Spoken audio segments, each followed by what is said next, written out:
and more science. It's not religion. By the way, I want to preempt that answer for religion. That's exactly the answer to bad religion, or poor religion, or failed religion, is more religion, instead of saying that religion ought to be banished because, for example, people think mistakenly that good religion is flying planes into buildings. But I also think that the way that you set it up at the beginning is not the way that it used to be or that it has to be. That is, science and religion weren't classically in opposition, except in certain specific instances. And even those instances are much more complicated than we suspect. You know, Galileo and the Pope Urban were friends. And there is a friendship issue as well as a lot of political issues that were involved in Galileo's eventual recantation. It wasn't just there was faith over here and there was Galileo over there, when in fact there were people in the church who agreed with Galileo. And Newton was a devout Christian, as you may know, and the relation between science and religion wasn't classically just oppositional. It was sometimes oppositional, but more often synergistic, and people believed that they coexisted as they should. Forget the pre-state world, where cultural anthropologists tell us that about 1 in every 4 men died of violent death.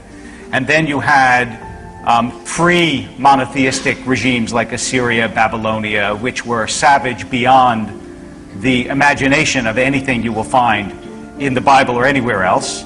And then, all of a sudden, when it became possible for there to be a regime without a religion, and you know when that became possible, right? That became possible in the French Revolution. That was when it first became possible to not have a religion. Now, is it just an extraordinary coincidence that genocide started to enter the modern world, first with the bloodbath that followed the French Revolution, then with the Napoleonic Wars, that the worst war that ever happened in this country, the Civil War, was not a religious war, that when you had regimes, whatever you want to call them, that explicitly rejected religion, you had Stalin, Mao, Pol Pot, I mean, I could go on and on and on. It just seems to me an extraordinary coincidence, far beyond the possibility of believing, to say that no, what was wrong with all these regimes is that they didn't think like Sam Harris.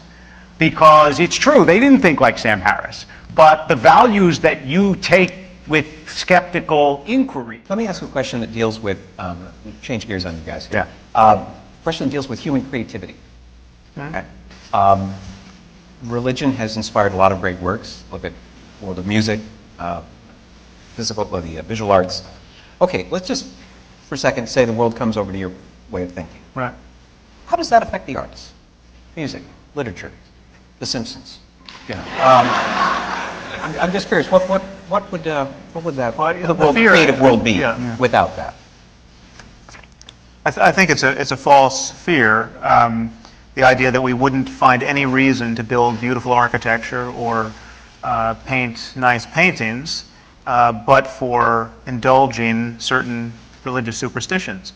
It's just not. I think Feynman once wrote that he was a poor poet who must fall silent when he finds out that the sun is actually a massive sphere of hydrogen fusing into helium. I mean, it's not. The claim is that you have to take something on faith to be creative, and I think it's a product. And there will be right and wrong answers, and we'll find, for instance, that honor killing is a bad strategy if you want to raise compassionate men. We know that already, but at some point we will know this biochemically. What do you think of that? Well, first of all, I can think of a couple of examples, although I don't think that that's crucial. But for example, Marxism, which was the scientific study of societies and was thought of as a science. Nobody thinks that's science. Nobody thinks it is now. You said an answer now that people once thought was scientific but no longer do. That's a good example. Oh, no, but a religious answer. Let me just clarify my question. But a religious answer to life is much better now than this poor science that was Marxism, or for that matter, I would say, than the not very good science that was Freudianism. But go ahead. Well, I agree on both counts. It's just that the point to make is that the antidote to bad science or failed science or scientific incompleteness is good science and more science. It's not religion. By the way, I want to preempt that answer for religion. That's exactly the answer to bad religion or poor religion or failed religion is more religion, instead of saying that religion ought to be banished because, for example, people think mistakenly that good religion is flying planes into buildings. But I also think that the way that you set it up at the beginning is not the way that it used to be or that it has to be. That is, science and religion weren't classically in opposition except in certain specific instances. And even those instances are much more complicated than we suspect. You know, Galileo and the Pope Urban were friends. And there is a friendship issue as well as a lot of political issues that were involved in Galileo's eventual recantation. It wasn't just there was faith over here and there was Galileo over there, when in fact there were people in the church who agreed with Galileo. And Newton was a devout Christian, as you may know. And the relation between science and religion wasn't classically just oppositional. It was sometimes oppositional, but more often synergistic. And people believed that they coexisted as they should. But you can't answer the question of what's a good life scientifically. You can't. Why not? I can say what will make you feel a certain way. But whether that's good, let me give you an example. You talked about happiness.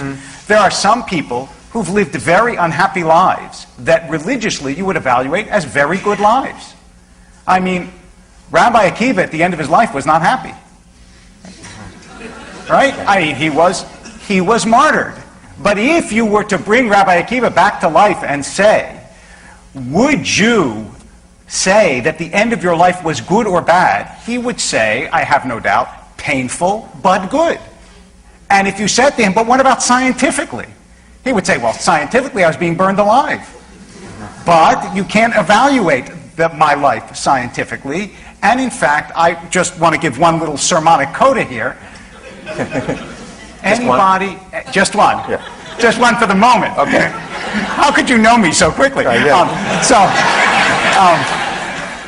Anybody who has children or who believes that they're doing something important in this world, or who works in difficult circumstances to bring water to villages or food to hungry people, would say that the idea that you could scientifically demonstrate a good life is worse than empty. It's a mockery. Okay, well that's good. I see that the term happiness is a little too effete to capture what I'm after here. I'm talking about well-being. I'm talking about all of the factors that we recognize that correspond to the good life. And I'm certainly open to the possibility that we have yet to fully characterize the good life religiously, philosophically, and certainly scientifically. I mean, this is an open conversation. The question is, do you ever have to believe anything on insufficient evidence to explore this terrain, to become truly... and what is sufficient evidence? Well, it's the kind of evidence everyone in this room demands on any subject other than religion. I mean, there are nuances here. It takes a lot of work to rise to the standard of scientific evidence, but science is the one language game we are playing where we get really straight and rigorous about what constitutes evidence, where there's a process of peer review, where you have a lot of smart people trying to prove you wrong, and where you actually win points by proving yourself wrong. And this is not what religions are up to. Religions are not falsifiable in this way. And I think you used a phrase that I thought was very useful to frame this. You talked about what used to be and what must be, I think was your phrase. And I think we should reflect on what used to be, because our religions come to us out of a tradition, in many cases, of human sacrifice. I mean, human sacrifice was virtually a cultural universal. This is where we come from. These are the roots of religion. It's been by no means rare for a child to be born into this world only to find that he's being raised by religious maniacs who think that the best way to keep the sun on its course or to cure the king's venereal disease is to bury or butcher or burn him alive as an offering to an imaginary god. This is not just the Aztecs. This is the ancient Hebrews. Human sacrifice is in the Hebrew Bible, at times condemned, at times tacitly supported, at times demanded, and then, as you know in the story of Abraham, the demand is recanted. We come from tradition, from generations of people. Sam Harris argues that we don't need faith to find truth. History shows that when ideas fail, they collapse under evidence. Marxism called itself a science of history and fell apart. Freud declared his theories biological fact, yet they remain stories, not science. What replaced them was evidence, testing, and the courage to admit mistakes. Religion resists this process. It elevates authority, shields ignorance, and sanctifies error as virtue. Rabbi David Wolpe says religion provides meaning, pointing to Rabbi Akiva, who accepted torture and death as fulfillment. That is the danger. When obedience is treated as goodness, suffering becomes holy. Human sacrifice was once nearly universal. Aztec priests cut out hearts for the gods. The Hebrew Bible records Jephthah's daughter given as an offering, and Abraham prepared to kill Isaac in the name of faith. These were not hidden. They were central to the religious imagination. Human flourishing comes from evidence. Neuroscience shows compassion and cooperation in the brain. Public health and education records demonstrate that equality, rights, and knowledge raise well-being. Progress came from inquiry and doubt, not from doctrines that demanded blood. Were doing what they did because of atheism, because of non-belief in God. I mean, ask yourself, is too much skeptical inquiry really what's wrong with North Korea? I mean, the North Koreans are a cargo cult armed with nuclear weapons right now. They think that the food aid that we give them is a devotional offering to the genius of their dear leader. They are systematically impoverished, both physically and in terms of information. Too much knowledge, any knowledge is too much knowledge in North Korea. This is not a paradise of reasonableness.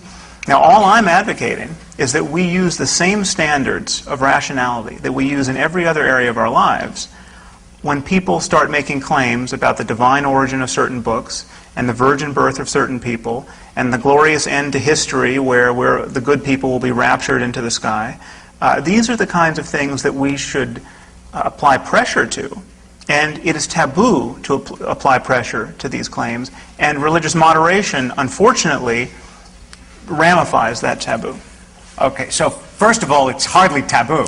I mean, 3 million books may not be a lot in your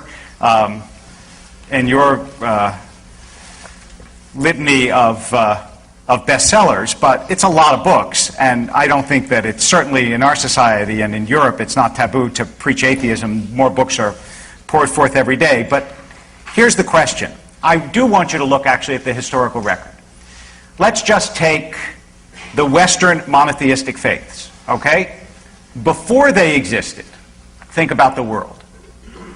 Forget the pre-state world, where cultural anthropologists tell us that about 1 in every 4 men died of violent death. And then you had pre-monotheistic regimes like Assyria, Babylonia, which were savage beyond the imagination of anything you will find in the Bible or anywhere else. And then, all of a sudden, when it became possible for there to be a regime without a religion, and you know when that became possible, right? That became possible in the French Revolution. That was when it first became possible to not have a religion. Now, is it just an extraordinary coincidence that genocide started to enter the modern world, first with the bloodbath that followed the French Revolution, then with the Napoleonic Wars, that the worst war that ever happened in this country, the Civil War, was not a religious war, that when you had regimes, whatever you want to call them, that explicitly rejected religion, you had Stalin, Mao, Pol Pot, I mean, I could go on and on and on. It just seems to me an extraordinary coincidence, far beyond the possibility of believing, to say that no, what was wrong with all these regimes is that they didn't think like Sam Harris. Because it's true, they didn't think like Sam Harris. But the values that you take with skeptical inquiry are values that, in fact, were taken from the religious regimes that you find unpalatable and No, that were rejected by all these regimes that were genocidal, including, of course, the worst from the point of view of any single country, which was Hitler, Mao, and Stalin. Okay, there are a few claims there that we have to shelve. One is this idea that you just claim that I got my morality from a religious tradition. Ask yourself, when you pick up the Bible or the Hebrew Bible or any holy book and find ethical wisdom in there, what is that process like? I mean, you pick up Leviticus or Deuteronomy, and you find that if a woman is not a virgin on her wedding night, you're supposed to stone her to death on her father's doorstep. Okay, presumably you choose to reject that pearl of ancient wisdom. And then you find another line, I think this is also in Leviticus, love your neighbor as yourself.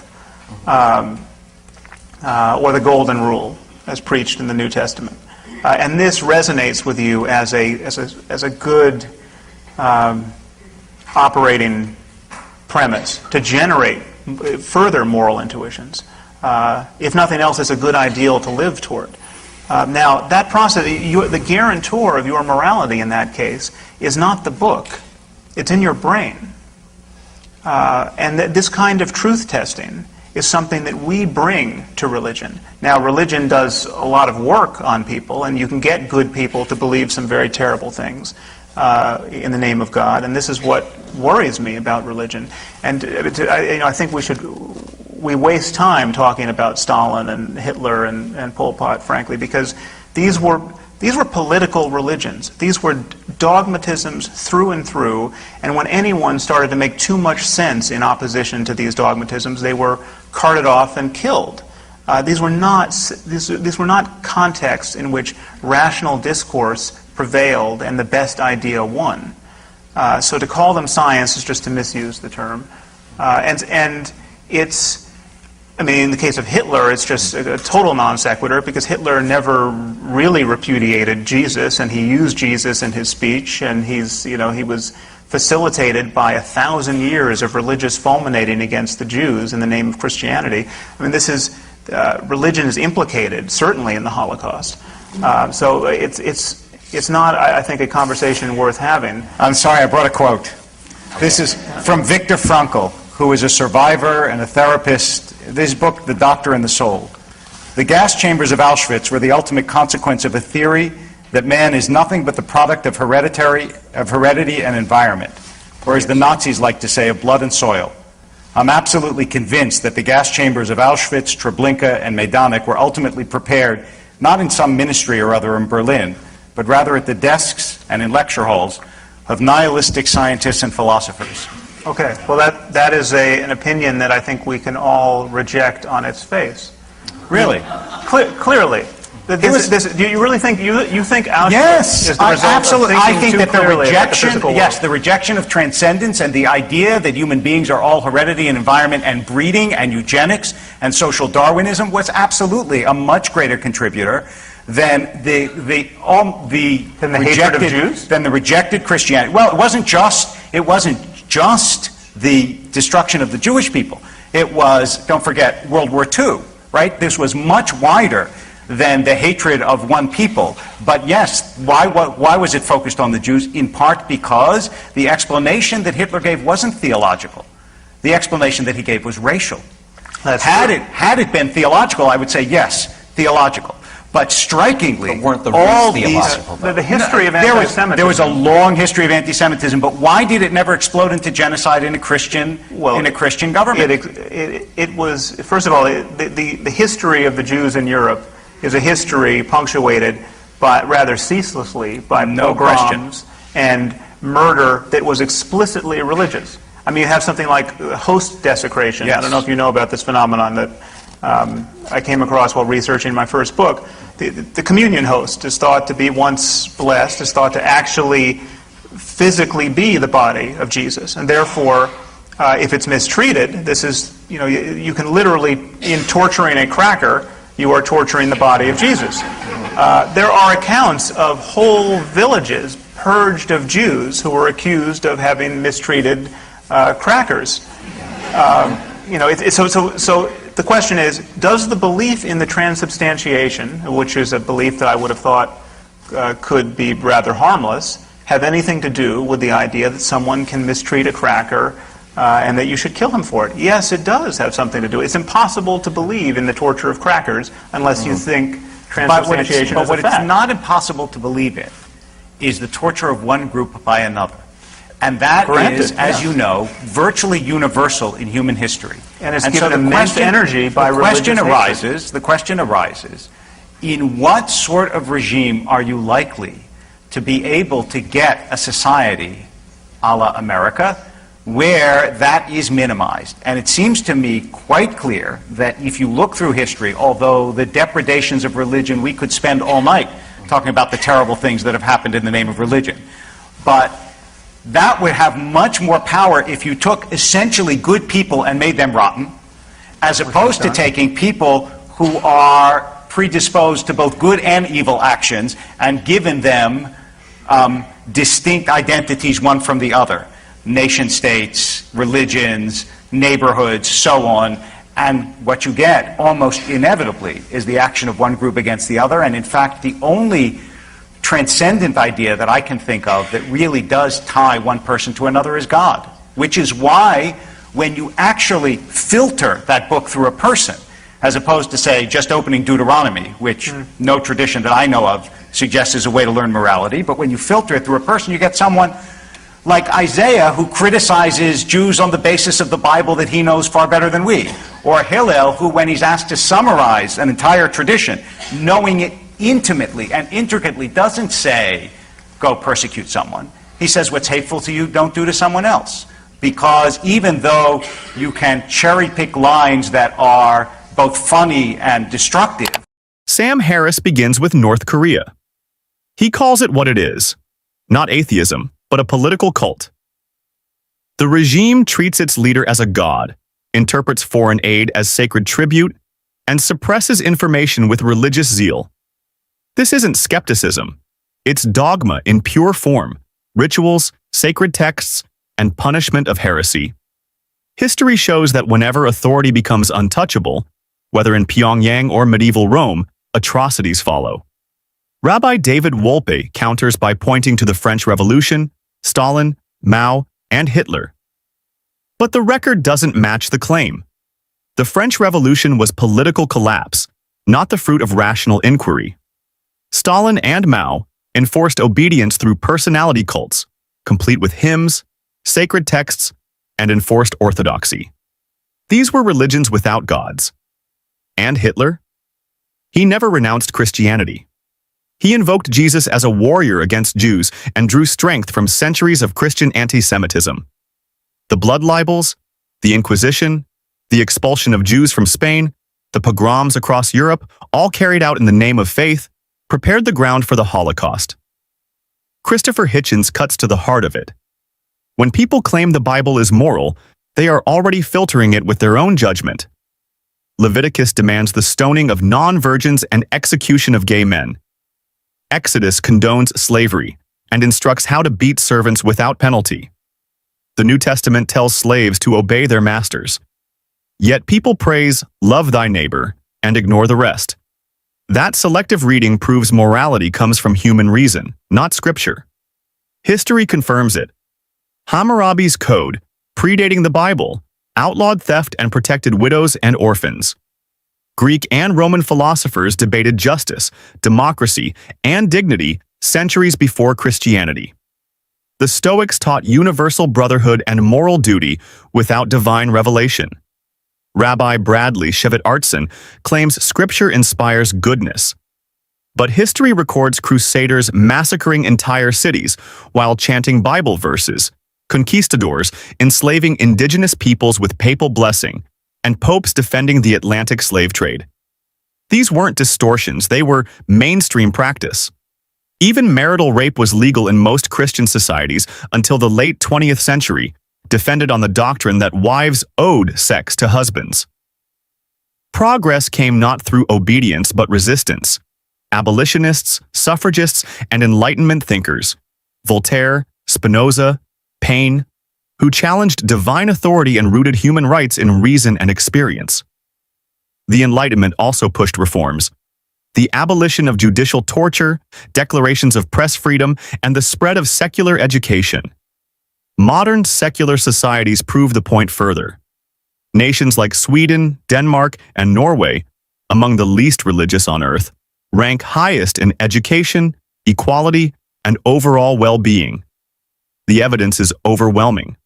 Morality is not revealed. It's built through empathy, reason, and centuries of struggle against dogma. The real danger is not disbelief but blind obedience. And the question remains: do we want ethics that demand silence, or morality that grows stronger every time it is tested? To assume that even rudimentary material has consciousness because he can't explain how consciousness arises. Right. My experience of religious human beings and the way they live and the fact that they live in harmony, to my perception, with an invisible order that gives them a life of a certain sanctity and holiness. This is a general claim. You're Religious asking- human beings generally live in harmony with... No, I said my experience of certain human beings. I mean, I can keep going if you want me to keep going. Well, no, I think you've put enough on the table. Okay, but none of those are scientific evidence. Many of those claims trespass upon the territory of science overtly.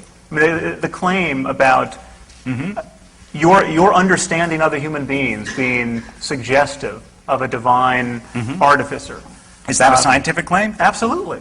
Extraordinary. I mean, is your understanding of mathematics also suggestive of a divine artificer? No, it has to do with my experience. Your ability to learn language? Do you understand? It has to do with my experience of you. When I'm looking at you right now, Right. you may assume that what I see is a material, but that's not what I see. And it's not what I believe. And I think that I there's understand something, it's not what you there's believe, but something in you that is more than you believe. I really think so. This is Now, if you want to make that a scientific claim, you can. But I'm telling you, it's a metaphysical claim, and to confuse the two is a mistake. Okay, you can add any metaphysics you want. Thank you. In that, by that means. I mean, I can say, I see you as a reincarnate personality, and I think you were probably I was someone famous on Atlantis. Yes. Right. Don't make me like a washerwoman in a previous People life. people do this all the time. I mean, you can broadcast. I mean, this is constrained by our common sense in every other domain of discourse. I mean, just take, for example, the people who think Elvis is still alive. Okay, what's wrong with this claim? I mean, why is this claim not vitiating our academic departments and corporations? I mean, I'll tell you why, and it's very simple. We have not passed laws against believing Elvis is still alive. The problem is that whenever somebody seriously represents his belief that Elvis is still alive in a conversation, on a first date, at a lecture, at a job interview, he immediately pays a price. Yes.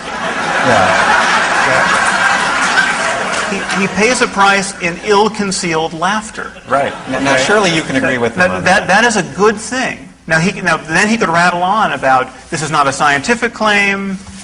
This is a matter of faith. You know, when I look at you, I see you might be Elvis. I mean, he could do this.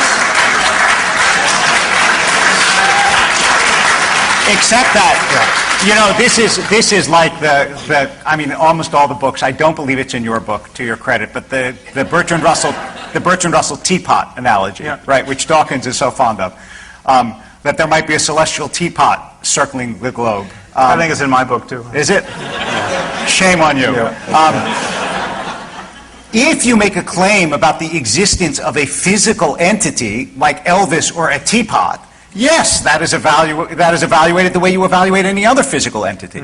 That's why I keep saying, and I will say it again, that it is not a scientific claim to say that I believe you have a soul or that God exists. If it were a scientific claim, then you would be able to evaluate it the same way you could get a telescope and look for a teapot. But you can't. Let me ask you a question that deals with, change gears on you guys here. Yeah. A question that deals with human creativity. Okay. Religion has inspired a lot of great works. Look at the world of music, the visual arts. Okay, let's just, for a second, say the world comes over to your way of thinking. Right. How does that affect the arts? Music, literature, The Simpsons. You know, I'm just curious. What would the creative world be without that? I think it's a false fear. The idea that we wouldn't find any reason to build beautiful architecture or paint nice paintings, but for indulging certain religious superstitions. It's just not. I think Feynman once wrote that it was a poor poet who must fall silent when he finds out that the sun is actually a massive sphere of hydrogen fusing into helium. I mean, it's not. The claim is that you have to take something on faith to be creative, and I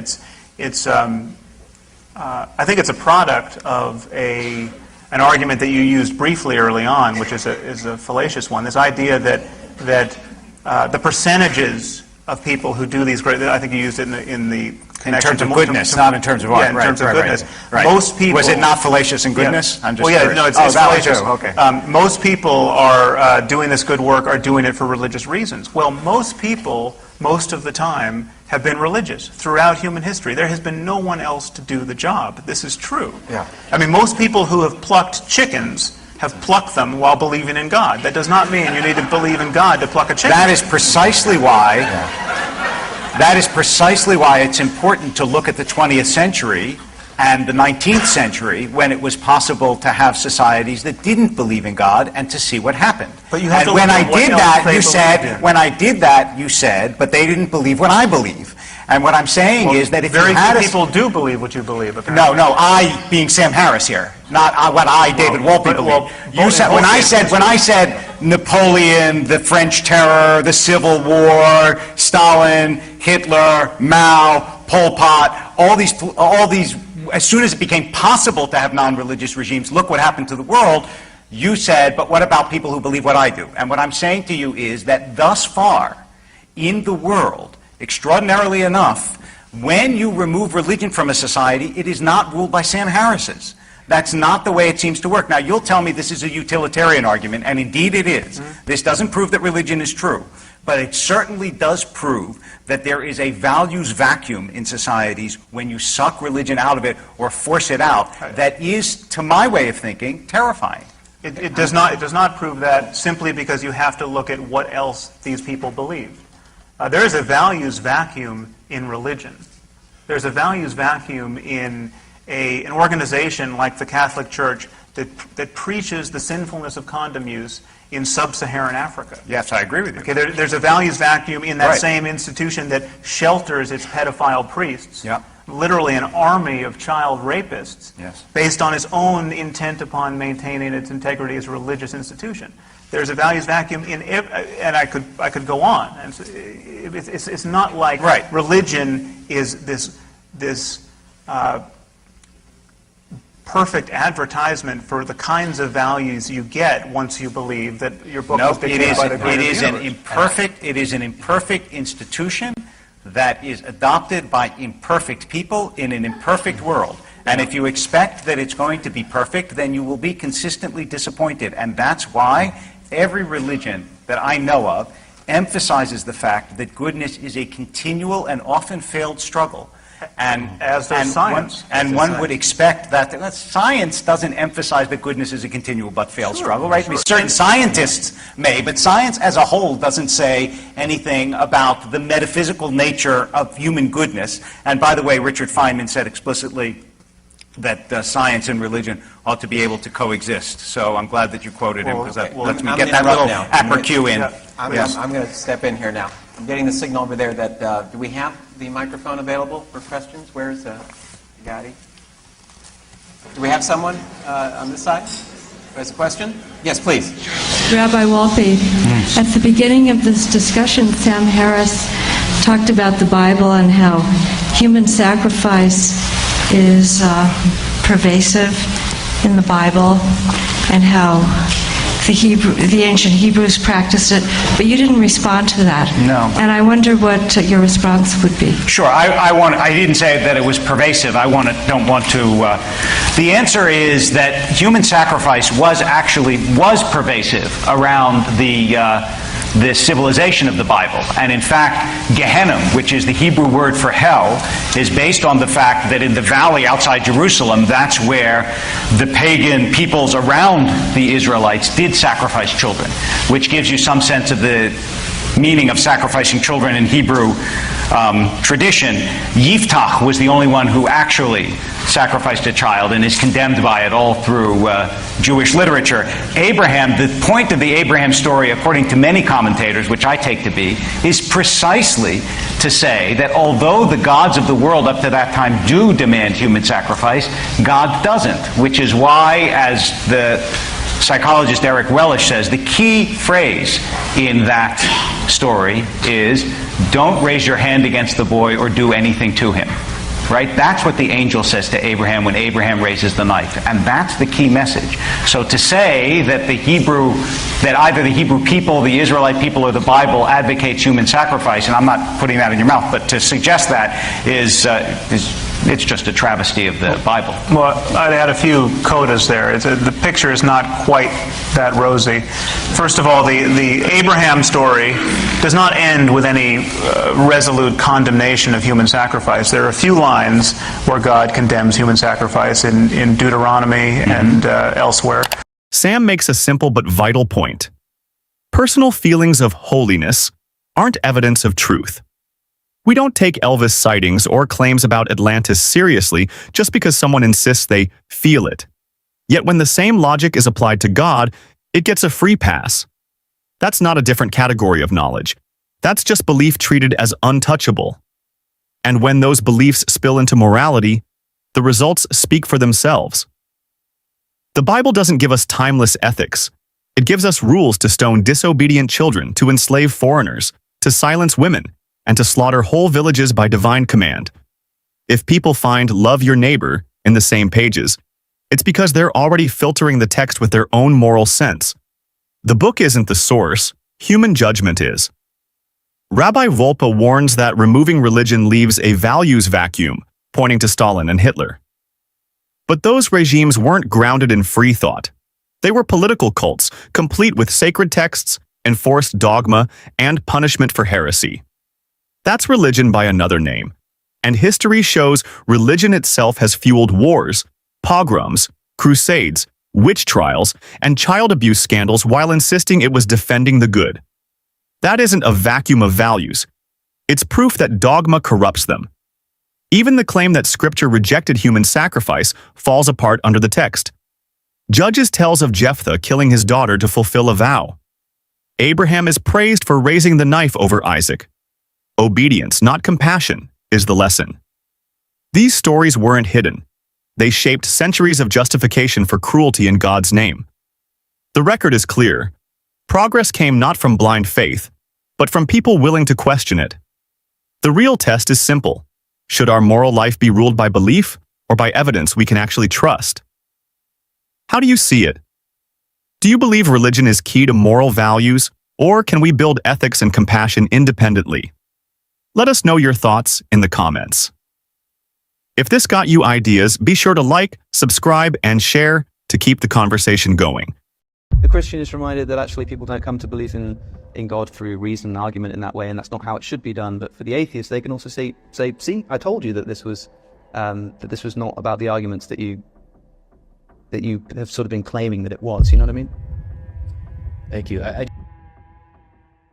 Yeah, it'd be interesting if we could fill out a church, but God couldn't, wouldn't it? I think you said a few times how secular material atheism, I think these need to be teased apart. For example, when you said a second ago that studies show that young people are more open to God and spirituality, I'd like to see those teased apart, because I can find no shortage of people who will say, yeah, I don't know if I'm like an atheist, because how do you know, So I think there might be something.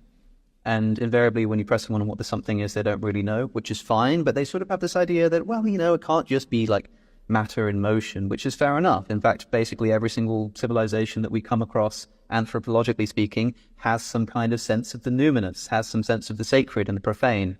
Whether this sort of transforms into God, I think, is another question. Also, yes, you're right. I mean, it is anecdotal. I mean, you say that you're meeting a lot more people who are telling you that they're considering Christianity again. You have to consider the line of work that you're in, Justin. I mean, I meet a lot of people who say the same thing in the other direction. I'm probably less happy about that. You know, when someone comes to me and say, hey, I had this sort of, you know, this grand ethic that was underlying my life and giving it meaning, and then I listened to your video and I don't think that's true anymore. Awesome. Yeah, brilliant. That's great. But it is happening in the same sense, you know, hearing people say, look, I'm just seeing people come to church in a way that I've not seen before. If you go onto any university campus and speak to professors, what do they say about the sort of shifting tide of the nation? They'll say, gosh, I've never seen anything like this before. Young people are becoming woke. They're becoming super left-wing. You know, there are people like protesting speakers who want to come and talk about whether it be something to do with being pro-life or whether it be something to do with the nation or whatever it is. These people are not Christians. The kind of, in fact, I think a lot of the essence that underlies that is in many ways anti-Christian. So it sort of like depends where you're looking as to what you're going to see. It depends what room you're in as to what the air is going to smell like. You know what I mean? And so, can I make a quick response to that? So we're sharing a mic, so it's a bit.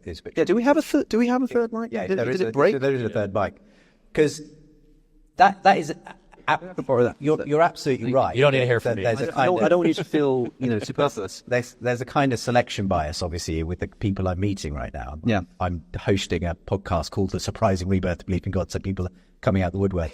But let's not forget, I also hosted a show where I brought Christians and atheists on for 17 years, and I genuinely have seen a change. The way that people talk about God now is not the way they were talking about God 10, 15 years ago.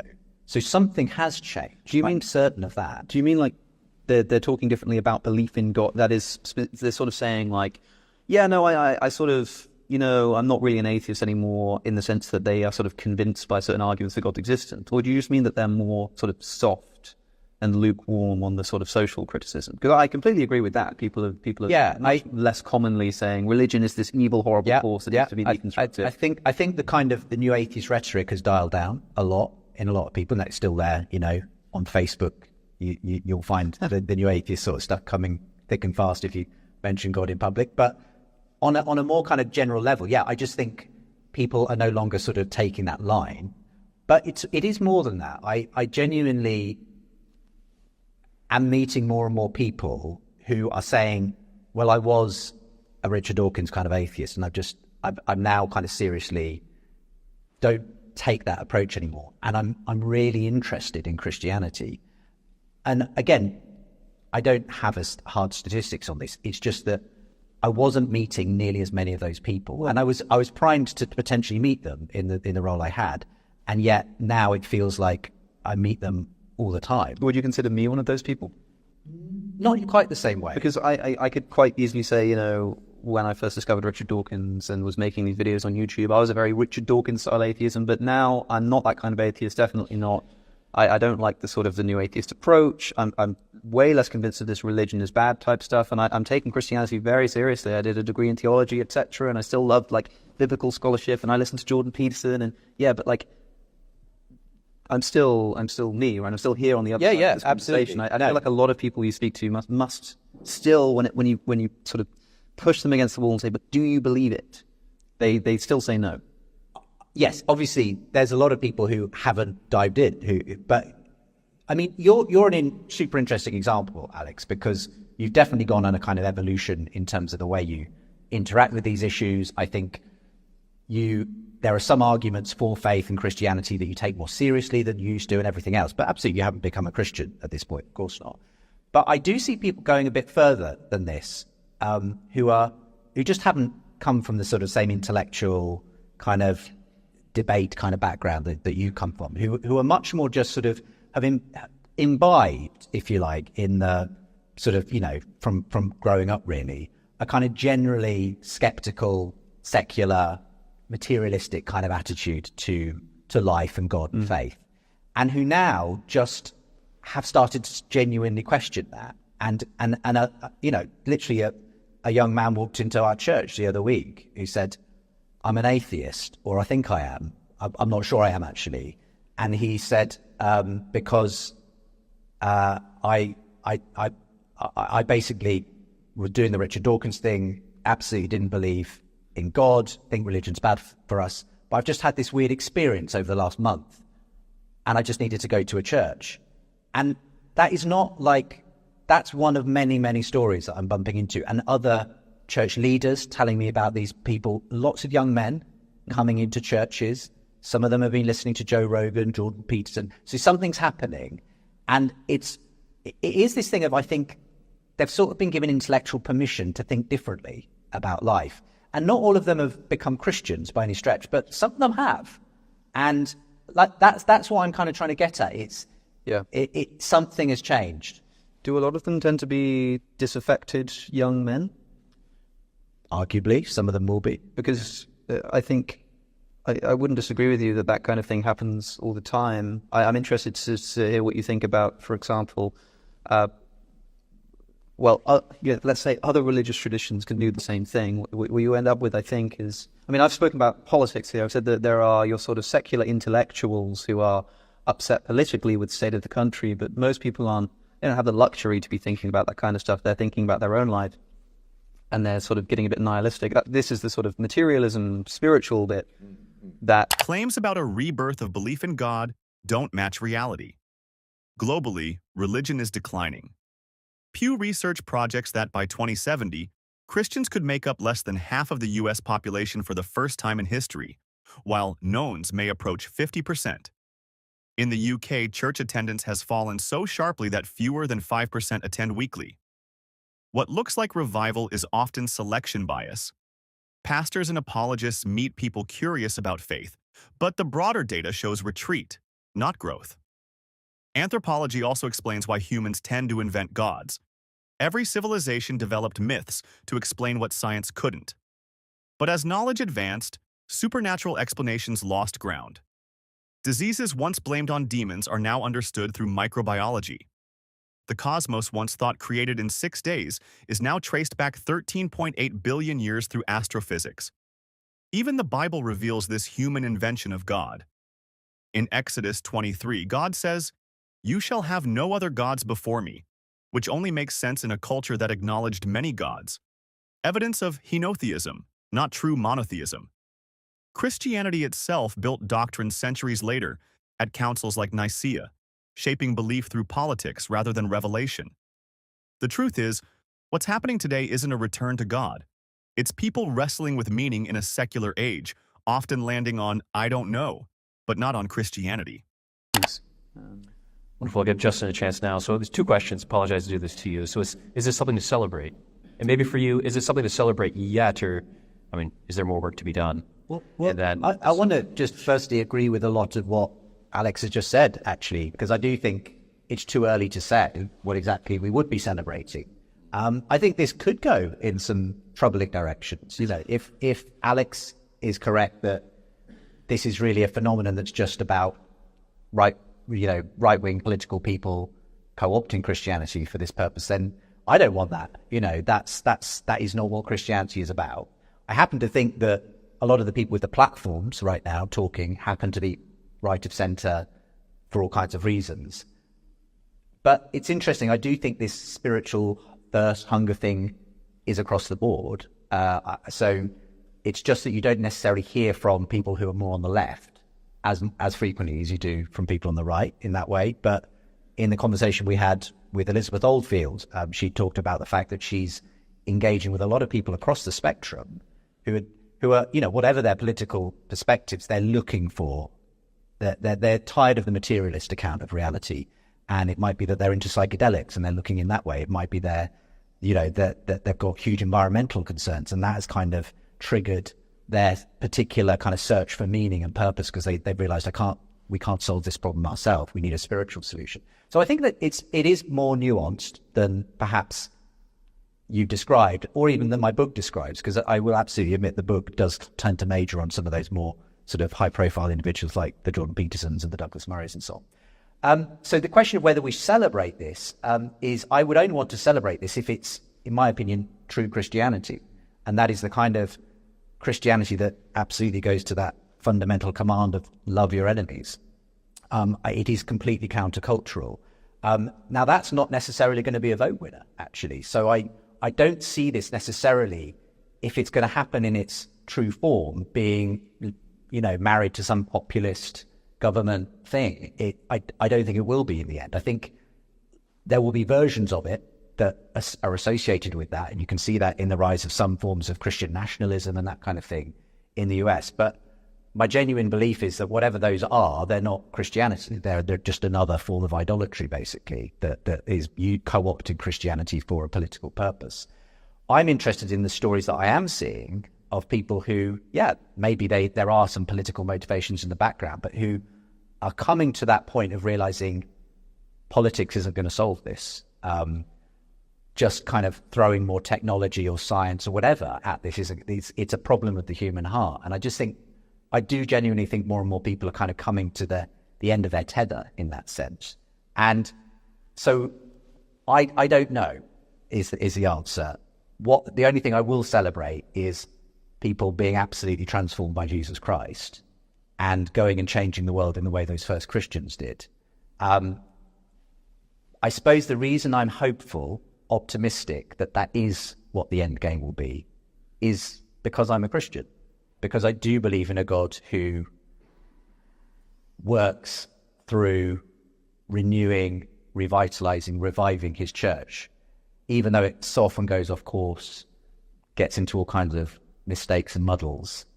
I think history is basically a long series of points at which God has stepped in and done something new, and something genuine, Christ-like has emerged out of it. We are in a long trough at the moment of this secular moment in the West.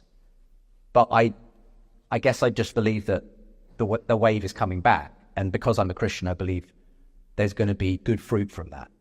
There's going to be a lot of other stuff that it might wash in as well. There might be all kinds of other religious beliefs, all kinds of esoteric New Age stuff that comes in. There might be all kinds of political stuff that comes in. That will all happen, I'm sure. But I think there will be something of genuine Christianity that also breaks through, because I guess that's where my faith comes in. What Justin calls a rebirth of Christianity is really just another wave of people searching for meaning, something that's happened in every age. In the Middle Ages, it was Catholic mysticism. In the 18th century, it was revivalist movements. In the 1960s, it was New Age spirituality. None of these waves made Christianity objectively true. In fact, history shows the opposite. When Christianity gains momentum, it is often shaped by politics, not by love or compassion. The Council of Nicaea in 325 CE created official doctrine under imperial power. Later, the Crusades and Inquisitions used faith to justify war and persecution. Even today, Christian nationalism in the US shows how religion is repeatedly co-opted to serve political agendas. Scripture itself exposes the problem. While Jesus says, "Love your enemies" in Matthew 5:44, the same Bible commands in Deuteronomy 20:16 through 17 to leave alive nothing that breathes in conquered cities. That's not timeless morality.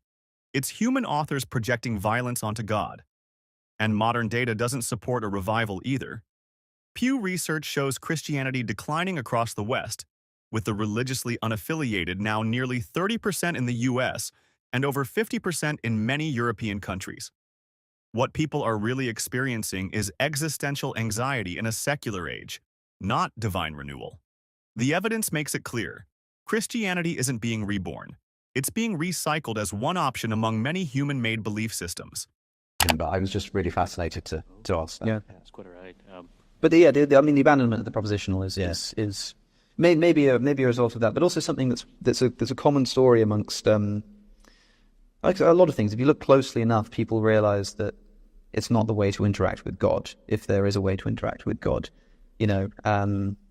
Do not all charms fly at the mere touch of cold philosophy, as Keats says. Philosophy will clip an angel's wings, conquer all mysteries by rule and line, empty the haunted air, and nomad mind. Like this idea that there's this sort of place for it. There's a tool to be used, but it's not. It's not the way of getting at it. There's a wonderful poem that I talked about in this event at New York. Same one where Ian spoke to Richard Dawkins, although there were probably less people in the audience at that point. C.S. Lewis has a poem called The Apologist's Evening Prayer. I say it's a poem, it's more of a prayer. Yeah. You've come across it? Yes. And here's C.S. Lewis saying that I'm this sort of big shot apologist who has all of these rational arguments for the existence of God, but actually I need to remind myself every night that that's not the approach that I should be taking.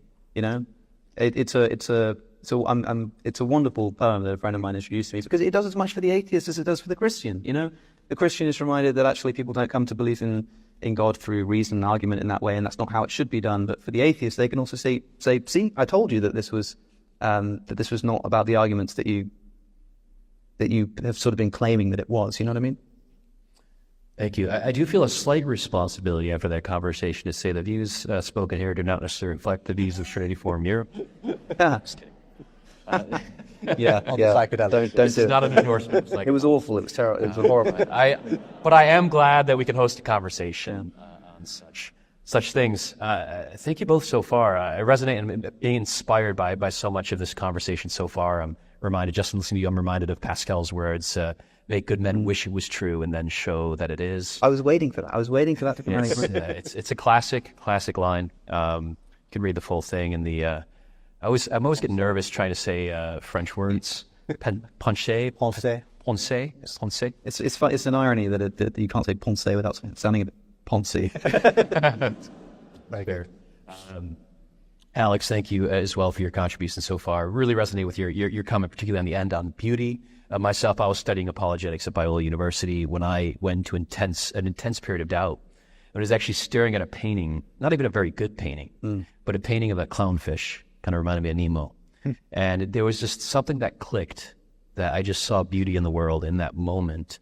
And something shifted that wasn't necessarily rational, or at least not rational in typical, syllogistic sense, but we're just pointed to some kind of transcendence in the world. And so I really resonate with that as well. Yeah, where the new atheists spend their entire career saying religion isn't rational. The religious response used to be, yes, it is. Now it seems to be something like, yeah, I know. Well, I just want to speak up as well for the fact that these other ways of coming to believe things, by the same token, they're not irrational necessarily. They're just, as you said, they're not a three-point argument philosophically. Irrational. I just think there are other ways of knowing things in the world, and people are more open to that. They're realizing that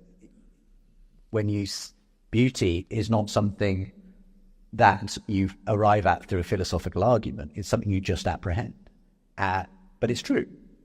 So I think the danger is when you sort of say people are coming to faith through these non-rational means. That somehow means you're kind of casting shade on it. No, it's just the way in which we come to all kinds of beliefs in life through that mode of thinking. To help provide an analogy, perhaps, would this be a fair representation? Like, I don't truly come to know what love is by reading a proposition, God is love, or love is X, Y, or Z, but I might read a story like the story of the prodigal son in returning to a father, and I experience something through listening to that story, and it's through that I come to understand what love actually is. So is this the kind of thing where we're talking about non-propositional kind of reason? Yeah, I would say so. I think it's just... It's a shame if we kind of dismiss people's personal experience as somehow non-valid. Now, it may not be something that can convince someone else, and that's the advantage of the objective, rational approach, if you like, to faith. We can debate, the Kalam cosmological argument or whatever, because we're all kind of agreed basically on the objective data out there, if you like. But as I said, it's, in my experience, apologetics, which is this sort of rational intellectual defense of the faith, what it's primarily good at is actually removing roadblocks to faith, I think. Giving people kind of intellectual permission to walk down the road. But you still have to want what's on offer. There's still a sense in which the desire for God is absolutely central. If that's not there, no intellectual argument, I think, will never persuade you, because you have to want what's on offer in the end. So for me, it's important to just recognize that the heart is still kind of the thing. It's the seat, if you like, of ultimately what we desire. So yeah. Yeah, I think I once, you might be more familiar with the reference itself, but I think I once heard our sort of reasoning, we think it's like staring a horse, when it's more like trying to stare an elephant. Sure, yeah. Which is a very slow kind of process. But you were going to say. I was going to say that I think a lot of people go further and actually condemn the principally rational approach. I think that's what Lewis is doing in that prayer. I think he's saying that it's a bad thing to identify principally with the rational argumentation and think that that's the way it's supposed to be done. I mean, I've read the prayer, the poem you're referencing a few times. I don't think he's denigrating reason. I mean, should we do it? We should get the poem up, shouldn't we? I think, hey, I can give it a go. Yeah. I used to be able to. This is a treat. Have you actually memorized it? Let's find out. Okay. From all my lame defeats, and oh, much more, from all the victories I seemed to score, from cleverness shot forth on thy behalf, at which, whilst angels weep, the audience laugh, from all my proofs of thy divinity, thou couldst give no sign, deliver me. Thoughts are but coins, let me not trust instead of thee their thin-worn image of thy head. From all my thoughts, even my thoughts of thee, O thou fair silence, fall and set me free. Lord of the narrow gate and needle's eye, take from me all my trumpery, lest I die. What we're seeing here is really an admission that Christianity can't stand on reason alone. Even C.S. Lewis, often cited as a defender of faith, admitted in his Apologist's Evening Prayer that arguments for God are fragile, that they win applause from audiences, but not evidence. This is consistent with centuries of theology. From Augustine to Kierkegaard, Christians themselves have conceded that belief is ultimately a leap of faith, not a conclusion of logic. The problem is that faith by definition bypasses evidence. The Bible itself admits this. Hebrews 11:1 defines faith as the substance of things hoped for, the evidence of things not seen. That's not knowledge, that's belief without proof. And the modern data doesn't help Christianity either. Surveys from Pew and Gallup show young people aren't returning to church. They're leaving in record numbers. Experiences of beauty or transcendence don't confirm a Christian God any more than they confirm Zeus, Allah, or Vishnu. Neuroscience even shows that spiritual experiences can be replicated through brain stimulation, psychedelics, or meditation. In other words, these feelings come from us, not from the divine. So when apologists move away from reason and lean on emotion, they're conceding the central point. Christianity can't be proven true. It can only be believed. What do you think? Are spiritual feelings evidence of God, or just part of human psychology? Let us know in the comments, and don't forget to like and subscribe for more deep dives.